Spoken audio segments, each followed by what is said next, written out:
Halo kawan Gizi, apa kabar? Kalau kita sering mendengar ya ada kata epidemiologi dan langsung terbayang ya sama wabah penyakit menular.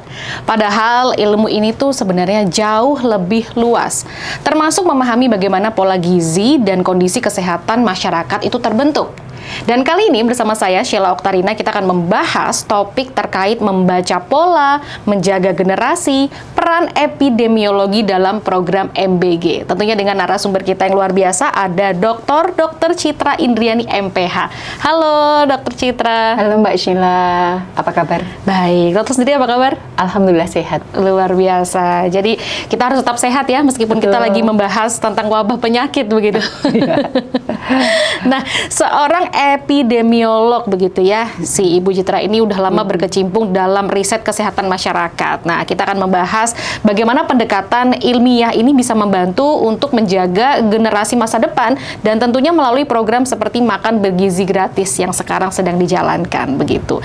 Nah, Bu, sebagai epidemiolog, Ibu pasti lekat dengan data, mengetahui data-data begitu ya yang ada. Tapi masyarakat ini seringkali menemukan data yang ada itu berbeda dengan bukti yang di lapangan begitu.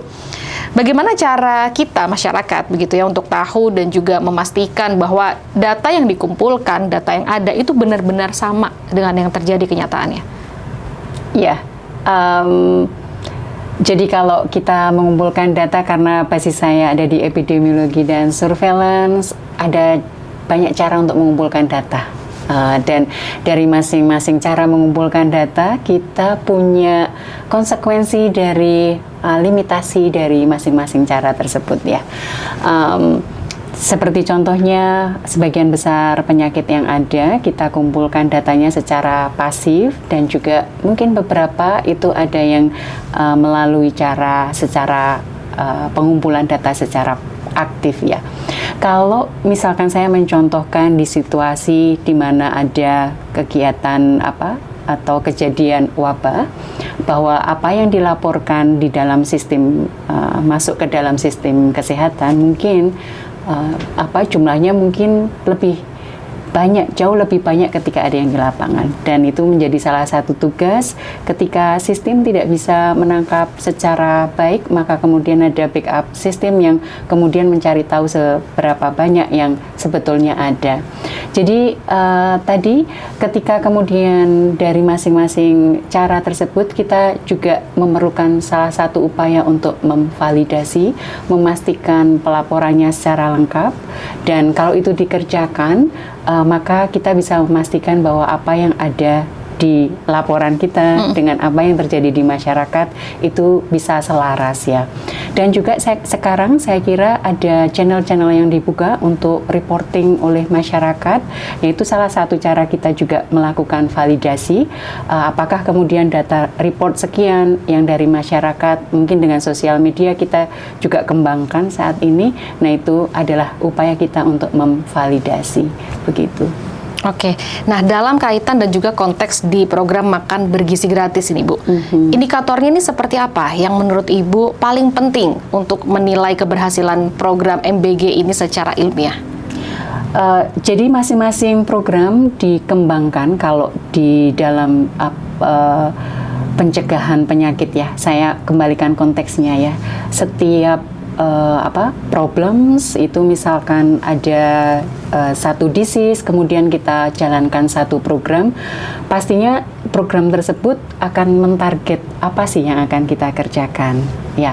Dan kalau yang ada di MBG ini, salah satu indikatornya adalah sekian ribu SPPG kemudian didevelop, kemudian sekian puluh juta masyarakat itu menerima manfaatnya.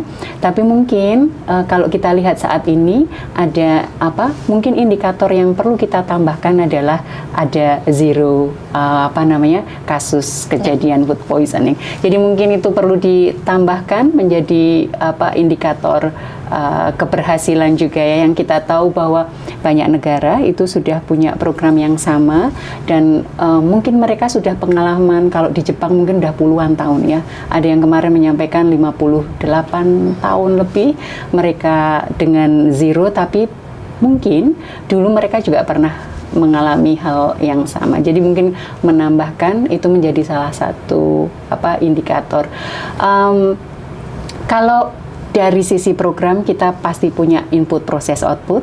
Indikator outputnya tadi SPPG kemudian sekian juta, tapi dari sisi outcome sepertinya akan disasar adalah generasi emas Indonesia. Nah, ini nanti yang perlu didefine seperti apa generasi emas Indonesia yang akan kita sasar nih. Yang jelas bahwa anak-anak kita punya nutrisi yang baik. Bagaimana mengukurnya, apakah kemudian toolsnya akan seperti apa, dan kemudian juga memiliki dengan nutrisi yang baik, kita mungkin juga bisa melihat dari indikator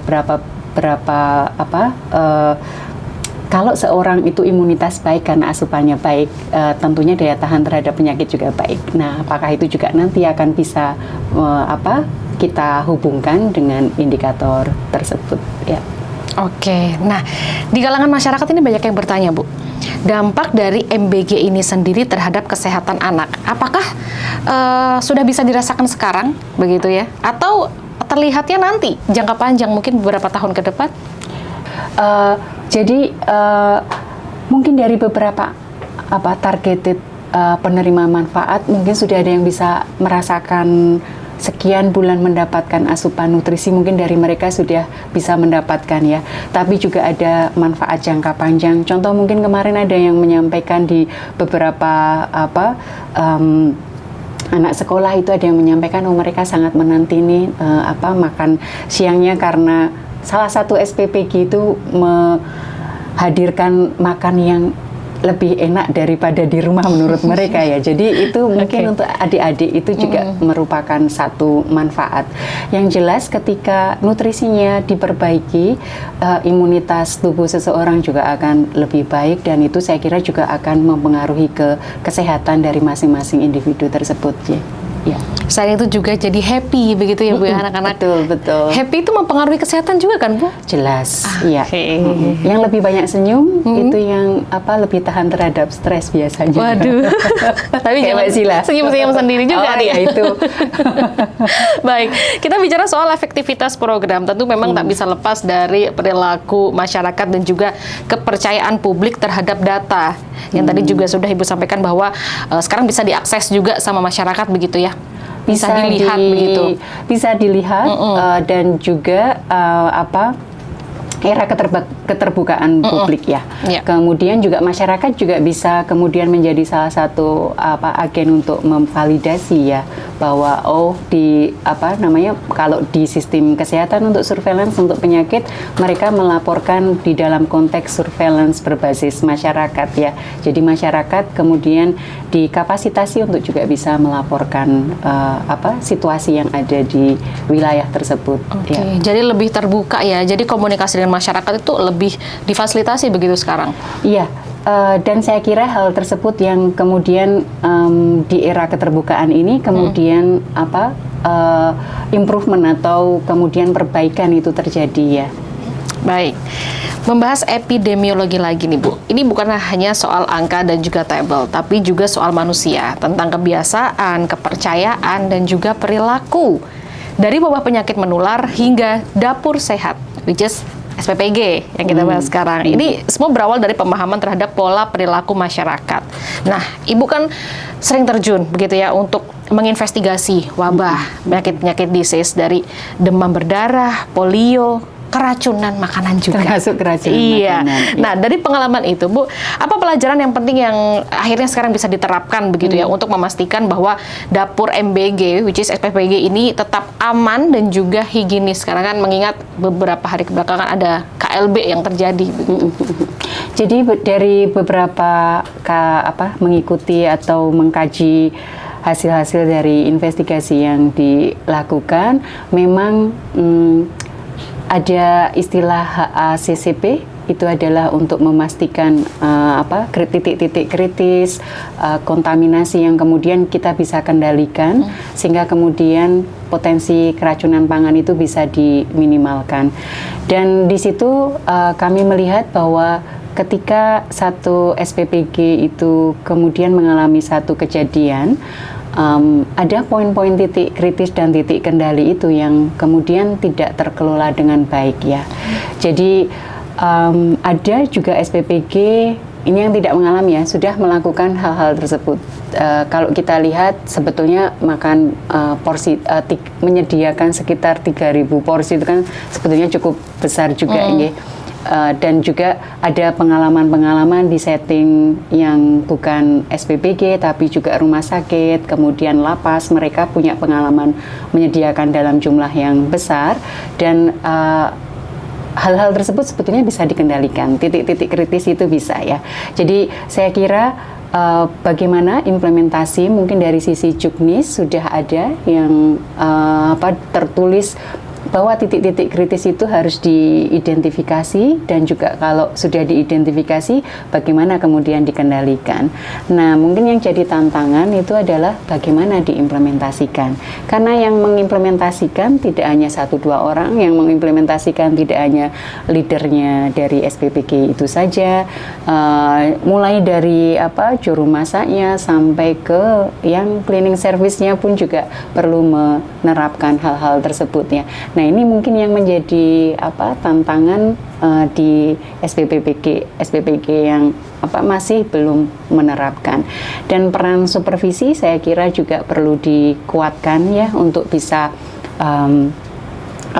memastikan bahwa semua SPPG itu mengikuti pola yang standar yang sudah ditetapkan. Kalau itu diikuti kemudian dijalankan dengan baik, saya kira kita bisa mencegah dan memberikan tadi MBG yang aman untuk anak-anak gitu ya.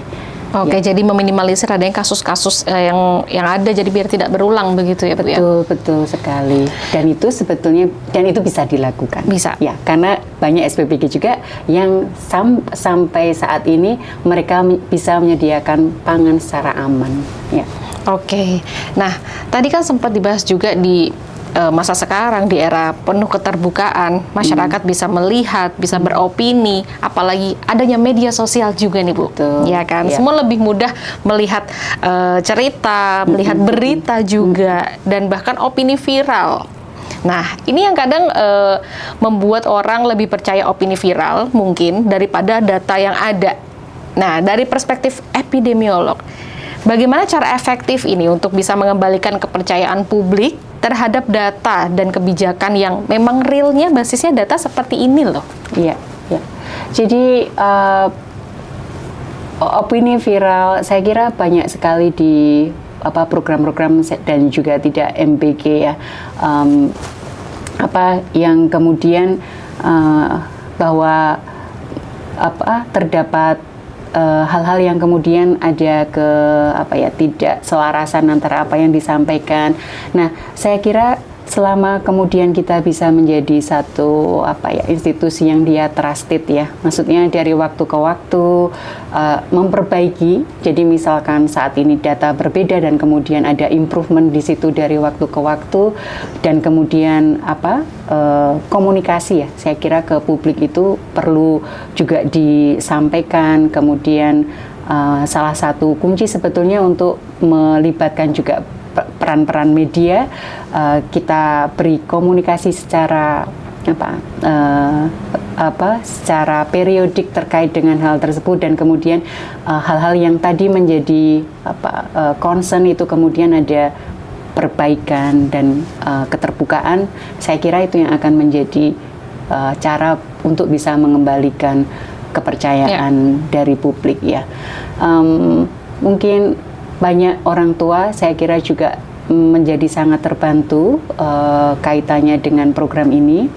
Tapi ketika satu program kemudian dijalankan, mungkin kalau dari sisi masyarakat kita yang sangat terbuka, sangat bebas berpendapat, itu ada opsi juga untuk mereka opt out ya. Jadi dari sisi mereka ada yang kemudian tidak menerima misalkan, dan itu juga diberikan kesempatannya begitu. Oke, tapi saya penasaran nih Bu. Izin saya ingin kepo sedikit begitu ya. Ketika Ibu turun ke lapangan investigasi di Indonesia ini begitu ya, paling banyak itu wabah atau penyakit menular yang terjadi di anak-anak itu Salah satunya keracunan Pak, kalau di Jogja ya. Itu dari waktu ke waktu kita punya report untuk keracunan pangan. Bahkan sebelum MBG itu kita juga tren dibandingkan dengan penyakit yang lain itu keracunan makanan itu trennya lebih tinggi. Jadi laporan KLB-nya di Jogja juga hajatan dan sebagainya. Nah, itu yang kemudian menjadi ruang-ruang untuk bagaimana kita bisa memperbaiki supaya seandainya nanti ada hajatan kembali, kan kadang hajatan dimasak oleh warga-warga desa ya, kalau di konteks yang di pedesaan, bagaimana kemudian bisa para ibu-ibu yang memasak untuk hajatan ini dikapasitasi, dilatih untuk higienitas dan sanitasi pangan, pengolahan pangan supaya tadi tidak memberikan kesempatan untuk pangan tersebut memberikan dampak yang tidak baik buat orang lain yang mengkonsumsinya. Begitu. Tapi mungkin berpengaruh dari lamanya disimpan makanan itu nggak sih? Kalau itu jelas ya. Jadi salah satu misalkan pengalaman-pengalaman yang ada karena selain pengalaman penyimpanannya juga di mana dia disimpan, apakah di terbuka atau tertutup, itu juga akan sangat berpengaruh.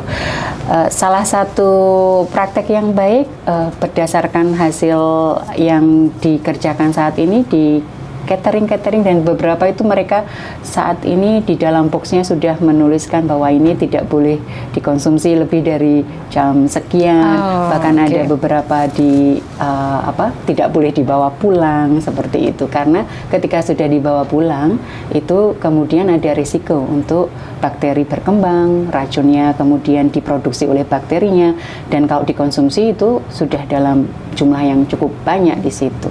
Begitu. Ya. Selain keracunan makanan, mungkin karena imunnya nggak kuat, mungkin atau karena kurang gizi, begitu ada juga Bu kasus-kasus seperti itu?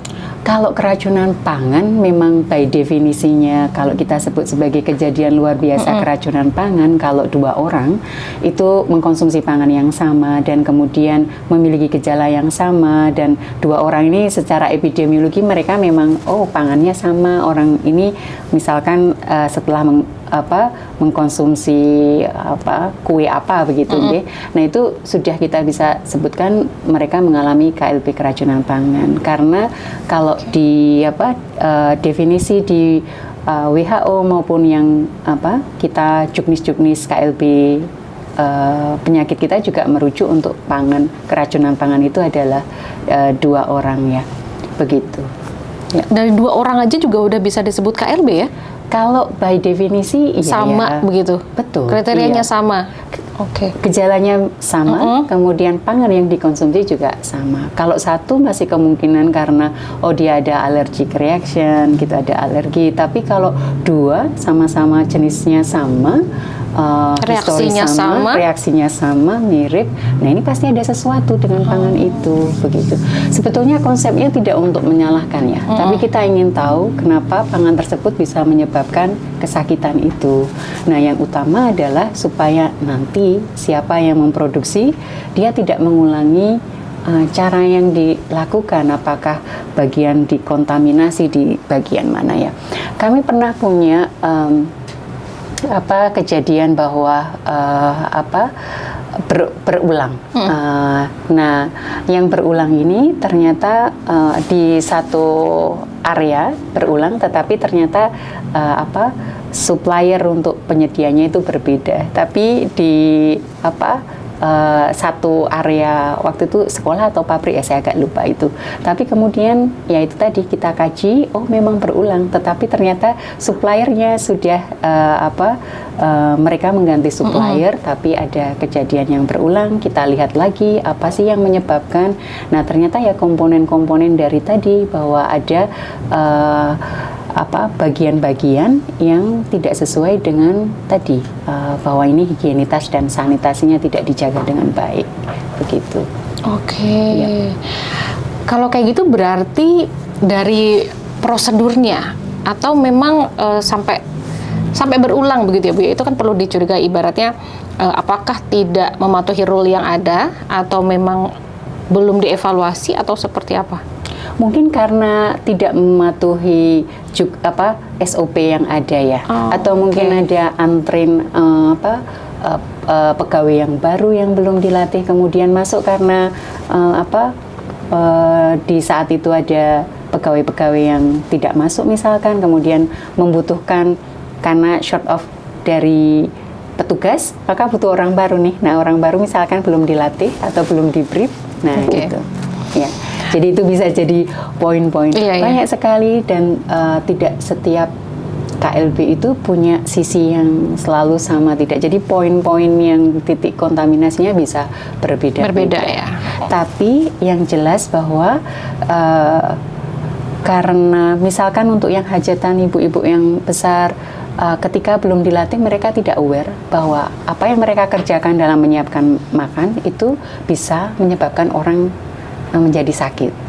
Tapi setelah kemudian diberikan training, kemudian diberikan pengetahuan bahwa ibu-ibu ini kalau kemudian kita menyiapkan tapi higienitasnya dan kita tidak cuci tangan misalkan, itu bisa menyebabkan seperti ini loh. Nah, itu mereka kemudian menjadi aware dan menjadi lebih hati-hati. Jadi peran training, pelatihan, edukasi itu menjadi cukup penting. Iya. Ya. Oke. Dan semua program gizi, semua data, semua riset pada akhirnya bermuara pada satu tujuan, yaitu melahirkan generasi emas Indonesia yang sehat, kuat, dan produktif untuk anak-anak kita, begitu ya, sesuai program MBG. Kalau kita melihat ke depan, ini ya, Ibu Citra, seperti apa dampak jangka panjang program MBG ini terhadap kualitas generasi muda Indonesia dari sisi kesehatan dan juga produktivitas nasional? Ya, kalau kemudian dari sisi asupan gizi, kemudian anak-anak menjadi tercukupi, dan tercukupinya itu dalam jangka panjang, saya kira itu akan dari sisi kesehatan anak itu pasti akan lebih terjaga, dan kemudian memperbaiki imunitas juga, meskipun ada faktor lain, tapi saya kira itu akan menjadi sumbangsih anak-anak menjadi mempunyai imunitas yang juga lebih baik ya. Begitu. Harapannya dengan mereka punya imunitas yang lebih baik, mereka juga bisa belajar dengan baik, kemudian bisa juga mengikuti pelajaran dengan baik, dan harapannya menjadi lebih cerdas ya, terutama ya, dan juga tidak mengalami kesakitan yang parah dalam berulang. Karena kalau kita tahu anak-anak dengan malnutrisi itu kalau mengalami satu infeksi, maka dia akan mengalami tingkat keparahan yang lebih dibandingkan dengan anak-anak yang jauh lebih sehat ya, begitu. Baik, terakhir, sebagai seorang akademisi dan praktisi yang sudah bertahun-tahun berkecimpung di bidang epidemiologi, silahkan Ibu, pesan apa yang ingin disampaikan kepada para tenaga pelaksana di lapangan, para juru masak, ahli gizi, dan juga relawan yang saat ini menjadi ujung tombak program MBG. Monggo. Ya, jadi mungkin pertama saya sampaikan apresiasi, terima kasih untuk yang sudah menjadi ujung tombak, tetapi salah satu hal juga selain menjadi ujung tombak, juga kita perlu menyiapkan pangan dengan baik sehingga anak-anak nanti yang akan mengkonsumsi tidak mengalami satu kesakitan atau keracunan pangan. Mengimplementasikan Juknis, mengimplementasikan standar operational procedure untuk memastikan bahwa pangan itu higienis, maka itu yang saya kira harus kita pegang. Dan juga mungkin yang perlu kita tambahkan, adik-adik juga yang menerima manfaat itu membutuhkan satu edukasi juga untuk mengenali pangan yang sudah tidak bagus, sehingga tidak hanya dari sisi supplier tapi kemudian dari penerima manfaat juga mempunyai sisi kontrol ya, begitu. Baik, jadi kalau misalnya pas dibuka ternyata baunya beda, warnanya beda, betul. Better nggak usah dimakan gitu ya. Sampaikan ke gurunya, iya. Jadi mereka juga perlu diedukasi terkait dengan hal itu, dan juga perlu diedukasi kalau ada yang tidak menyelesaikan makanannya. Kadang saya kira anak-anak perlu mendapatkan informasi, kenapa sih kok harus dapat ini, dan itu harus habis, kamu butuh protein sekian, ini sekian. Saya kira di era sekarang anak-anak cukup kritis sekali ya. Nah itu kenapa dia harus mengkonsumsi pangan tersebut, itu saya kira juga menjadi edukasi dan melihat juga pangannya yang baik seperti apa, sehingga jadi salah satu kontrol juga di situ. Selain dari gurunya yang tadi diberikan sampling, tapi anak-anak juga perlu diberi edukasi. Ya. Biar sama-sama tahu begitu Betul. ya. Pengetahuan untuk mereka juga kan nantinya ya Bu ya. Oke, baik. Luar biasa sekali. Terima kasih Dokter Citra. Insight-nya, inspirasinya luar biasa hari ini untuk diskusinya. Terima kasih. Mudah-mudahan nanti ada kesempatan lagi kita bisa ngobrol lebih detail lagi. Karena kalau mau dilanjutkan ini bisa 3 hari nanti ngobrolnya. Ya. Jadi 1 semester nanti. Waduh, iya. Baik, sekali lagi terima kasih ya, Bu. Terima kasih Mbak Sila. Baik, kawan gizi, program MBG ini memang menjadi satu langkah yang besar dan nyata begitu ya untuk menjaga generasi dan juga membangun masa depan Indonesia yang lebih sehat. Sekali lagi mudah-mudahan diskusi hari ini membawa manfaat baik juga dan akhirnya kita jadi tahu dan teredukasi. Sama-sama saling jaga, tetap sehat semuanya. Saya Sheila Oktarina pamit, sampai jumpa.